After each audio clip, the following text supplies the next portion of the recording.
عظمت و شان اس حدیث سے کیسے ظاہر ہو رہی ہے کہ قرۃ عینی فی الصلاۃ، کہ سرکار یہ بھی تو کہہ سکتے تھے نا کہ حج میں میری آنکھوں کی ٹھنڈک ہے، زکوٰۃ میں میری آنکھوں کی ٹھنڈک ہے۔ میرے دوستو وہ بڑی کبیر عبادتیں ہیں، زکوٰۃ حج یہ فرائض ہیں، یہ بڑی اہم عبادتیں، نماز جیسے اہم ہے اسی طرح وہ بھی جو ہیں دین کے ستون ہیں۔ تو حج جو ہے بڑی ہے، لیکن سرکار نے نہیں فرمایا کہ میری آنکھوں کی ٹھنڈک حج میں ہے، میری آنکھوں کی ٹھنڈک نماز میں، زکوٰۃ میں، صدقات میں۔ سرکار نے فرمایا میری آنکھوں کی ٹھنڈک نماز میں۔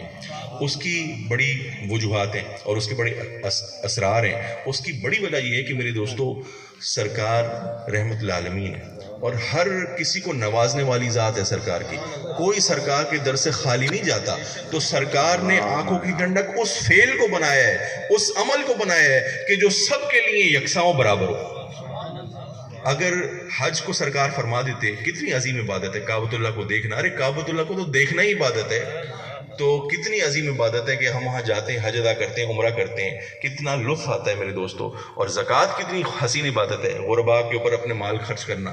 یہ صحابیوں سے پوچھو جنہوں نے اپنے مال خرچ کیے ہیں اسلام کی نصرت کے لیے، لیکن سرکار نے حج کو نہیں فرمایا، زکوٰۃ کو نہیں فرمایا۔ اس کی وجہ یہ ہے کہ میرے دوستو حج ہر کوئی نہیں کر سکتا، حج غریب غربا مسکین نہیں کر سکتے، اور زکوٰۃ بھی ہر کسی کے اوپر فرض نہیں ہے۔ جو صاحب نصاب ہے اسی کے اوپر زکوٰۃ دینا فرض ہے، اور جو مال رکھتا ہے اصل میں تو صدقہ وہی دے سکتا ہے۔ ویسے تو صدقات کی اور بھی صورتیں ہیں کہ مدد کرنا بھی صدقہ ہے، لیکن اصل جو مال کا صدقہ ہے وہ تو صاحب نصاب ہی دے سکتا ہے۔ میرے دوستو اگر سرکار یہ فرما دیتے کہ حج میں میری آنکھوں کی ٹھنڈک ہے اور زکوٰۃ میں میری آنکھوں کی ٹھنڈک ہے، پھر تو مالدار آدمی نمبر لے جاتا نا، پھر تو فقیر پیچھے رہ جاتے۔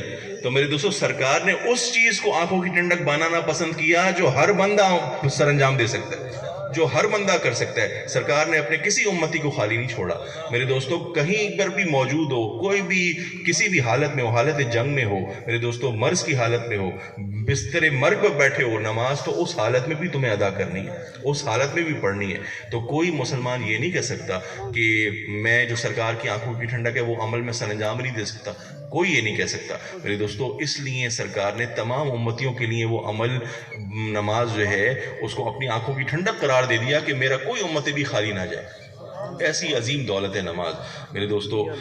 اللہ تعالیٰ فرماتا ہے کہ وقت مقررہ پر نماز پڑھا کرو، وہ فرض کی بھی عبادت ہے میرے دوستو۔ نماز جو ہے وہ ایک بڑی ہی عظیم عبادت ہے، اور آپ یقین مانیں حدیث پڑھیں اور قرآن پڑھیں تو آپ کو پتہ چلے گا کہ نماز اگر ہم صحیح طرح سے پڑھیں تو ہماری زندگی میں انقلاب آ جائے، ہماری شخصیت بدل جائے، ہمارے ایمان کو کتنی قوت